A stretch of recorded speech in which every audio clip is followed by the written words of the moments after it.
volta com o programa Brasil Cristão. Nós estamos falando hoje sobre o racismo e a dignidade humana. E aí nós já temos aí uma base maravilhosa que foi nos dada tanto no primeiro como no segundo bloco deste programa também. Você vai poder rever isso no nosso canal de YouTube ou na nossa página rs21.com.br, lá dentro do programa Brasil Cristão.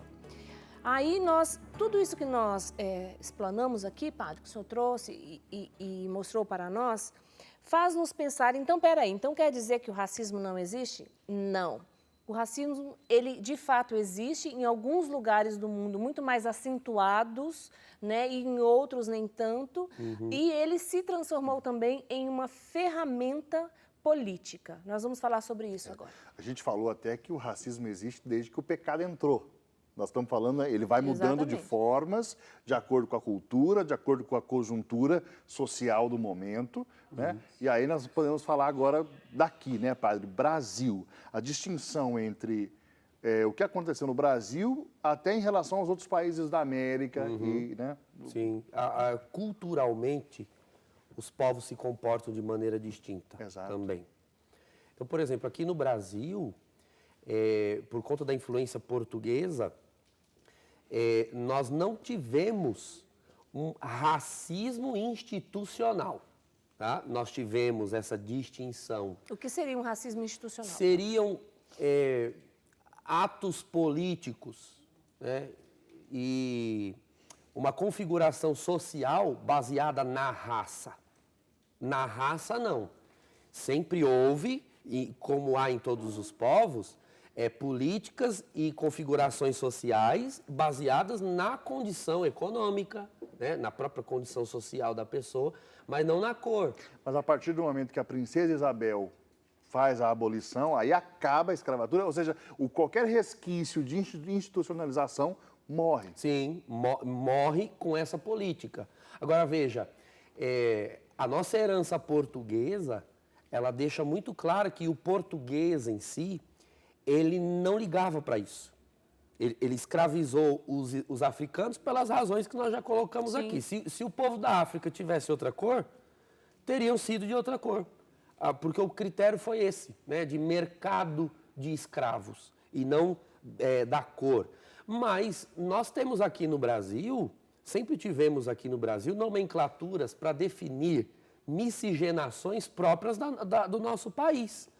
Aqui, portugueses casaram com índias, com negros. Então, aqui nós temos mamelucos, mulatos, caboclos.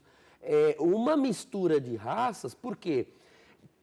Por causa da cultura. Culturalmente, o inglês, principalmente os ingleses, o pessoal mais saxônico, os anglo-saxônicos, os franceses, esse pessoal de outros lugares da Europa que não as nações ibéricas. Os europeus vindos de nações não ibéricas tinham um pouco mais esse acento de distinção racial mesmo, mas portugueses e espanhóis não. Então aqui os portugueses vinham, eles não estavam preocupados com a cor da mulher. Se ele achou bonita, ele casava. A minha mãe é portuguesa, meu pai era índio. Sim, e aqui tem até um ditado, eu ouvi uma vez, sogro de índio, genro de índio, uma coisa assim. Porque realmente aqui o português vinha, casavam e se misturavam. Quando havia aquela coisa de se matar a escrava que ficava grávida do senhor, ou abortar, ou se livrar dela, não é porque ela era negra, é porque ela era escrava. Repito, se fosse de outra cor, não haveria esse problema. Mas a prova de que não havia esse racismo institucional, que ele é mais pessoal do que institucional, no Brasil, é que muitas escravas engravidavam dos seus senhores, ou seja, eles sentiam atração por mulheres negras. Algo muito difícil de você ver, bem mais raro, em cenários ingleses, holandeses, os franceses. Havia realmente uma apartação. Até a palavra apartheid, que se usou em inglês, de fato ocorriam políticas segregacionistas em países de colonização inglesa. Então, África do Sul e Estados Unidos haviam leis. Leis, eu estou falando de... Então, vamos dar exemplo disso que eu estava falando, talvez eu estava usando termos técnicos, né? O que seria um racismo institucional. Quando você tem leis, quando você tem uma configuração da sociedade baseada na cor. Então, nos Estados Unidos, até anos 50, 60, não é uma coisa muito longe. Alguns estados, sobretudo do Sul, não vai dar aqui para falar muito da história norte-americana, mas sobretudo do Sul dos Estados Unidos, onde isso sempre foi mais forte, tinha comércios em que um negro não podia entrar. Escolas em que negros não podiam entrar. Transporte público, né? Existia uma divisão ali dentro. Então, tinha que ter transporte de negro, transporte de brancos. Mesmo igrejas. Igreja de negros e igreja de brancos. Quem viu isso de perto foi o Gandhi. Isso ainda tem até quando hoje. ele veio na América pela primeira vez, ele veio aos Estados Unidos e ele não conhecia o cristianismo. E ele veio bem no começo dos anos 60, quando havia o apartheid nos Estados Unidos. E aí ele falou, eu gostaria de conhecer a fé cristã. Falam tanto do cristianismo, porque o Gandhi era hindu, né? Como é a religião predominante da Índia. Eu gostaria de ir a uma igreja cristã para conhecer o Cristo, de que falam tanto. E aí perguntaram para ele, mas você quer ir numa igreja de negros ou numa igreja de brancos? Aí o Gandhi disse, pensando melhor, eu não quero ir então, porque se esse Cristo separa os seres humanos por cor, eu não quero conhecê-lo. Esse foi o testemunho, entre aspas, né? Foi o que o Papa disse aqui, né? Que as pessoas deveriam ser chamadas ao Evangelho pelo exemplo de boa vida. Talvez Gandhi pudesse ter sido cristão se ele não tivesse recebido esse contra-testemunho. Verdade. Porque uma sociedade foi configurada com critérios não evangélicos, não cristãos, com critérios pecaminosos. Então, ali, é disso que eu estou falando. Racismo institucional, é quando a nação, é quando os estados, é quando todo um lugar é configurado a partir de cores. No Brasil havia escravatura e ela é abolida depois, né? Sim. E aí, que tipo de racismo nós temos aqui no Brasil, então? Né? Então, quando a escravidão foi abolida no Brasil, 1888, 13 de maio, pela princesa Isabel... No dia de Nossa Senhora. Coincidente, depois, né? depois se tornou o dia da aparição de Nossa né? Senhora, né? No século seguinte. Quando a escravidão foi abolida, então, politicamente, em termos legais, em termos sociais, era permitido que o negro tivesse sua casa, frequentasse as escolas, aos comércios. Nunca houve uma política de apartheid no Brasil. O que existe é um racismo cultural. Está mais na mente das pessoas do que propriamente na política, porque na política não há nada, nunca houve, nem no período monárquico e nem no regime republicano, nada que legitimasse essa separação. Isso ficou relegado à mentalidade de famílias, regiões. Então, o racismo no Brasil ele é bem mais pessoal e cultural do que institucional. E, às vezes, se tentam políticas raciais que não são percebidas como racistas, mas são. Então, você cria uma política racial, né, racista, quando você começa a querer criar leis e normas baseadas na cor, seja essa norma qual for. Por exemplo, nós falávamos aqui que se você evidenciar demais essas diferenças a qual Deus nos criou para usar dela, né, você vai caminhando para o campo do pecado. Exato. Quando você cria, por exemplo, pode dar um exemplo bem claro aqui? Pode. Uma cota de universidade para negros. Você está evidenciando essa diferença. Exato. Uma cota de universidade para índios. Então, você está evidenciando essa diferença. Quem é que está causando, então, o racismo ali? Porque quem é que está ligando se a pessoa é branca ou é preta para poder estudar? Sim, é uma Senão política... esse próprio povo que está criando essas políticas. Sim, essa política é racista. Porque a palavra racismo, raça, a palavra raça, define de qual estamos falando? Sim. Não define. Racismo é quando você tem atitudes de discriminação preconceituosa em relação a qualquer raça. Qualquer pessoa. Qualquer raça. Se a política fosse contrária, vamos criar cotas para brancos, isso também seria racismo. Sim. O nome seria o mesmo. Sim. Então, é claro que, por essas razões históricas que dissemos, né, por séculos os negros no Brasil foram escravos, então, historicamente, menos negros ascenderam socialmente. Sim. Menos, mas muitos. Então, quando você cria uma política assim, vamos criar cotas para negros, porque geralmente tem mais negros pobres. Calma lá, mas também tem negros ricos e pobres brancos. Sim. Quando você usa a raça como parâmetro dessa política de cotas, essa política é racista. A cota deveria existir? Sim, eu concordo que deveria também. existir cota, mas a cota ela deveria ser social, não racial. Condições financeiras então, da pessoa. Quem não teve acesso a uma boa educação para que possa concorrer ao vestibular no mesmo nível?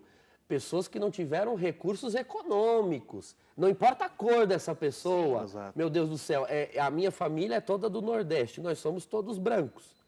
Talvez por parte de pai... A minha família também, toda da Bahia. Então, por parte de pai eu tive uma bisavó que era índia, mas meu bisavô era português e depois os meus avós eram todos brancos. E por parte de mãe, toda a família é espanhola, portuguesa e italiana, então, mas por parte de pai. Então, ou seja, toda a minha família é branca, mas eu tenho parentes que foram extremamente pobres, que tiveram limitações na educação. Sim. Então, mereceriam cota, mas porque são brancos não podem? O certo seria, né, Drica, padre, nós olharmos aonde a dignidade da pessoa está sendo ferida. Exato. E estender a mão para que todo ser humano tenha vida digna, independente da cor da sua pele, independente do seu, né, se é homem ou se é mulher. Então, estender a mão. Agora, a nossa obrigação é essa, aliás. Se no Brasil, ao atender o pobre, eu vou atender o pobre e porque é numa determinada região, eu vou atender... Olha, aqui é para quem não tem condições. São 10 pessoas, 8 são negras e 2 são brancas, pois 8 são negras e 2 são brancas, ponto. Eu vou oferecer porque essas pessoas estão sendo feridas na sua dignidade e isso não pode acontecer. Uma nação que se preze deve cuidar do órfão, cuidar da viúva, cuidar do enfermo, cuidar daquele que está em situação de miséria, independente da sua cor.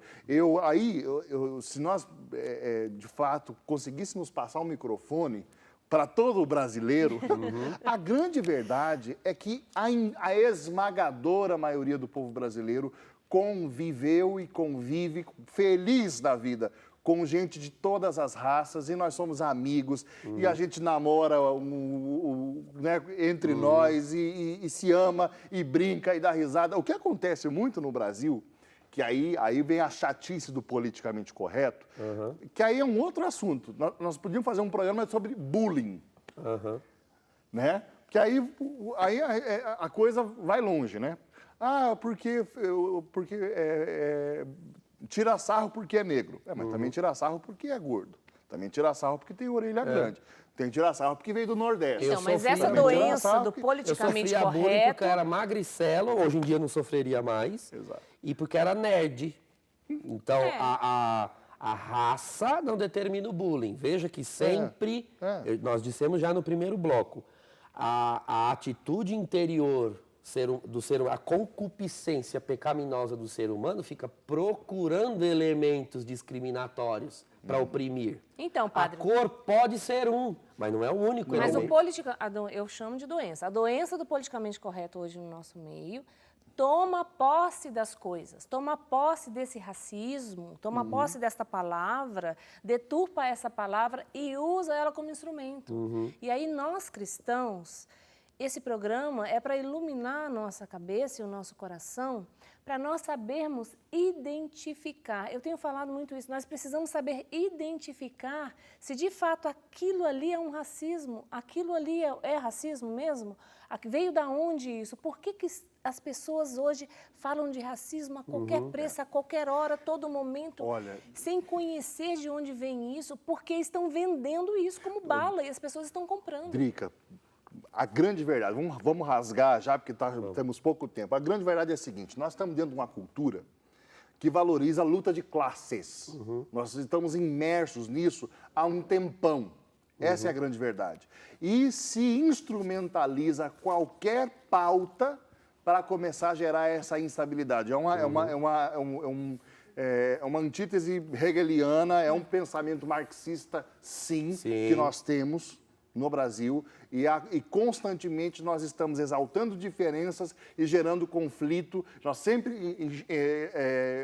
somos treinados a enxergar classe dominante, classe dominada, a todo o momento. É verdade. Né? Então, isso existe, seja a pauta que for, né? Isso é cultural. E nós precisamos acabar com isso. Uma hora vai ser o homossexualismo, outra hora vai ser o racismo, outra hora vai ser... Eles vão pegando aquilo que tiver na frente para poder violência, nós temos que odiar e não permitir violência. Se era homossexual, se era negro, se era branco, se era mulher, é crime.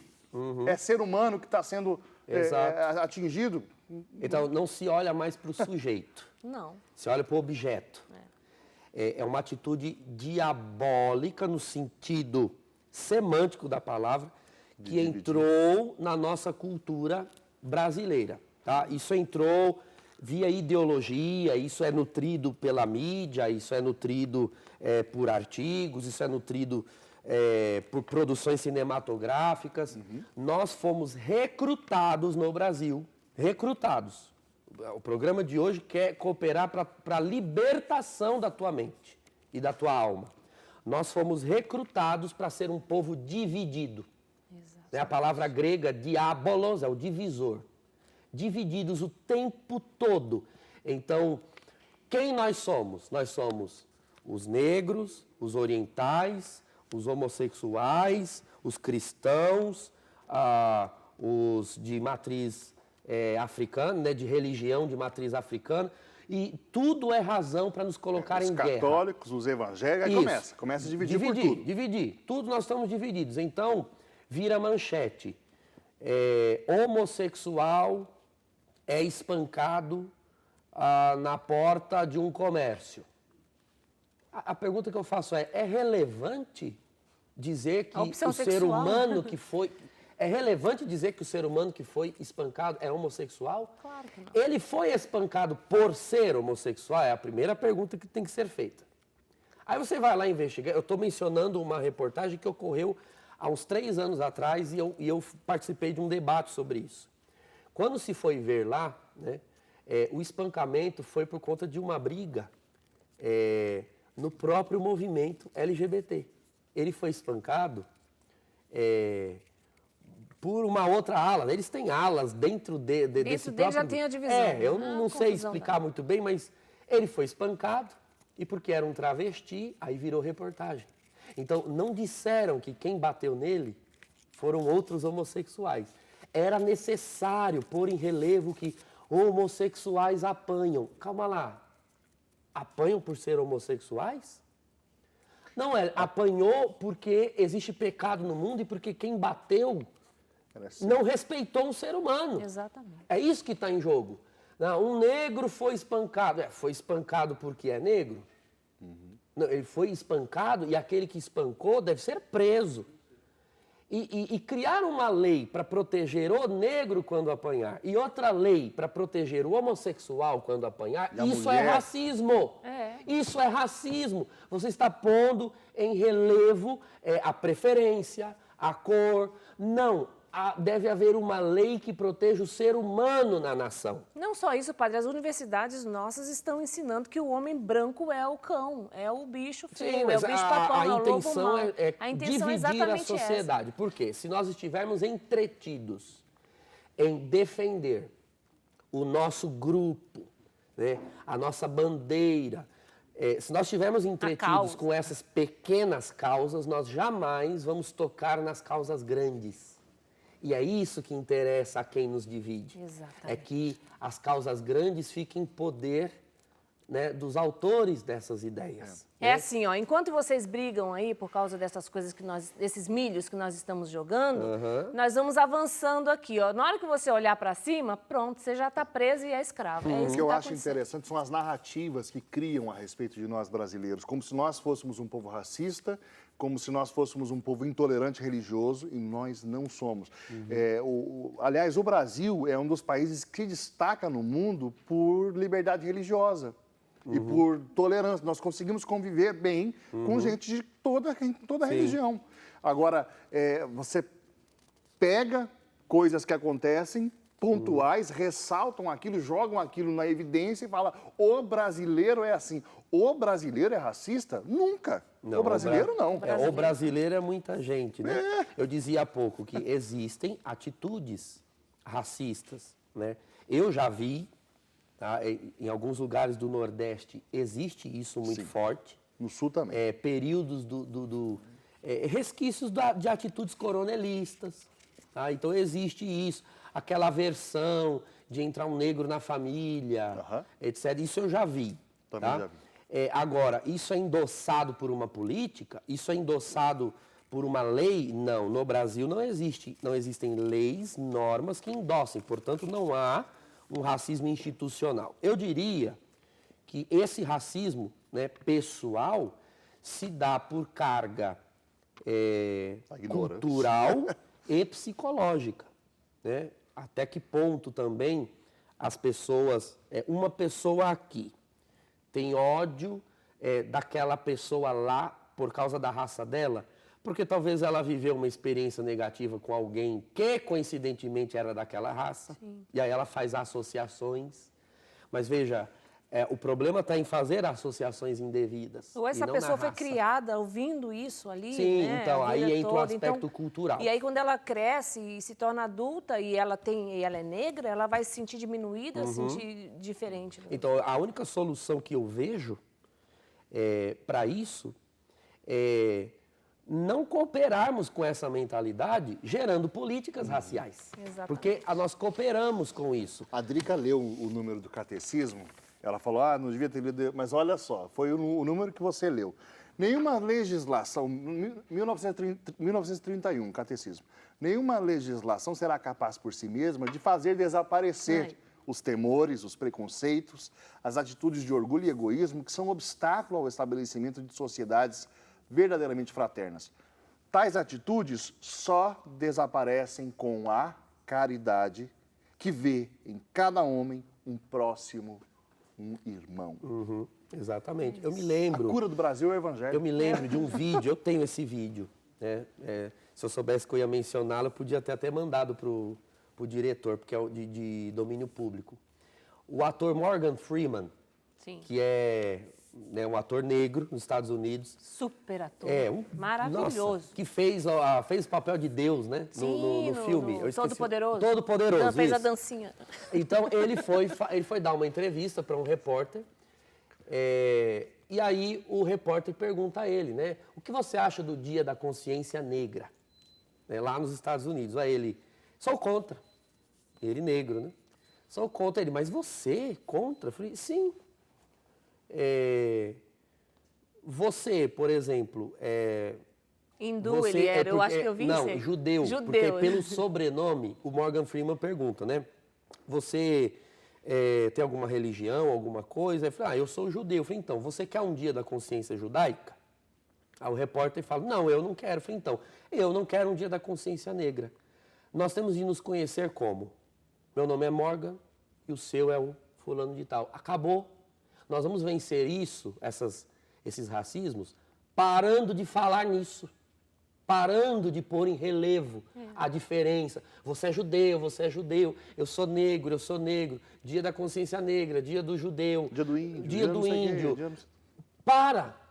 Para, nós somos um povo. Irmãos. Então, é importante Onde está teu irmão? Destacar as culturas, eu acho fantástico. É lindo até, é lindo. Então, meu Deus do céu, quem não come feijoada? Feijoada é uma criação dos negros, né?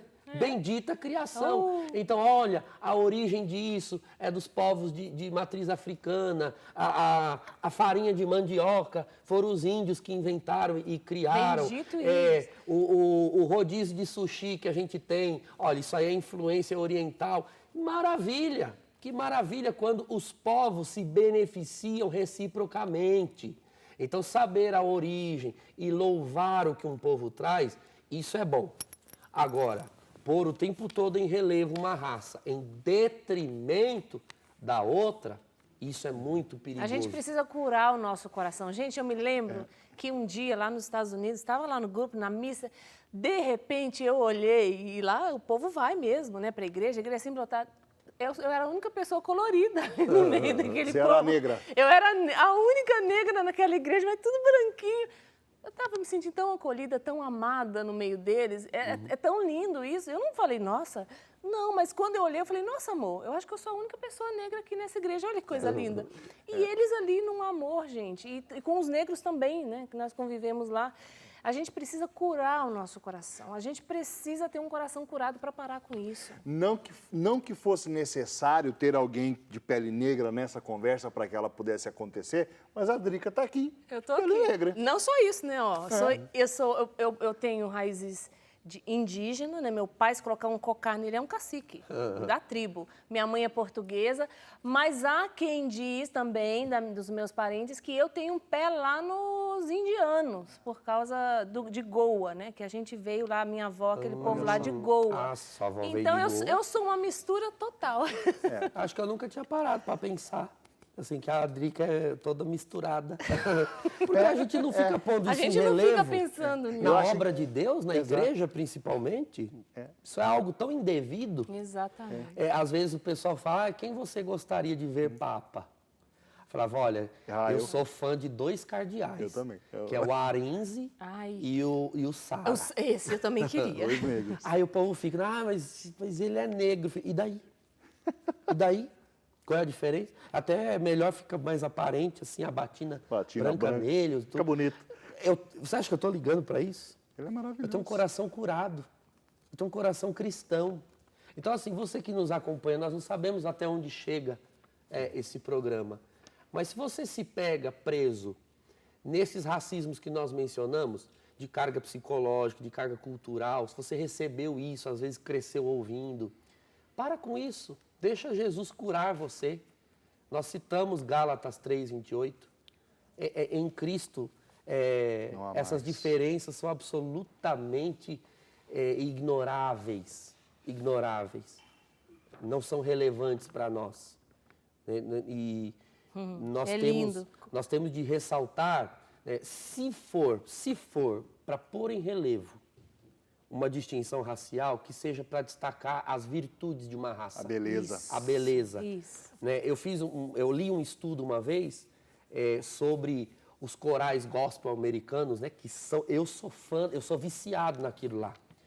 Viciado. E foi feito um estudo de uma fonoaudióloga norte-americana dizendo que aquilo se explica, né? Os negros têm aquela voz poderosa porque etnicamente a caixa craniana do negro faz com que a voz saia daquele jeito, ela reverbera de outra forma.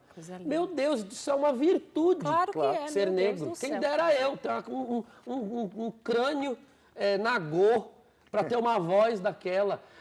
Isso é virtude. Então, se for para destacar, vamos que destacar o que seja é bom, para né? destacar virtudes e pô-las a serviço do reino. Deixa eu mandar um beijo especial aqui para uma querida que está nos acompanhando, Darcy Alves. Um beijo para você, viu? Deus abençoe você. Obrigada pela sua companhia. Vó da Eliana, né, que está nos assistindo. Também quero agradecer a Luzinete Braga, que se tornou sócia. E vamos terminar aqui, ó, com Colossenses 3:11, que é quase a mesma coisa de Gálatas, e diz o seguinte: onde não há grego nem judeu, circuncisão nem incircuncisão, bárbaro, cita, escravo ou livre, mas Cristo é tudo em todos. É isso que nós precisamos, não é mesmo? Exatamente. Gente, que maravilha de programa, gente. Obrigada pela sua companhia. O Brasil Cristão volta segunda-feira. Um ótimo fim de semana para você. Quem puder ir à missa, vá à missa. Se não, assista à missa. Deus abençoe vocês. Gente, é isso. Padre, dá uma bênção aí para quem está em casa em 30 segundos. Agradecemos, Senhor, porque em vós estão unidos todos os povos, raças, línguas e nações, e todos crerão e se prostrarão ao nome do teu Filho Jesus. Que venha sobre nós a vossa bênção, a vossa proteção, em nome do Pai, do Filho e do Espírito Santo. Amém. E viva a diferença. Viva! Coisa linda.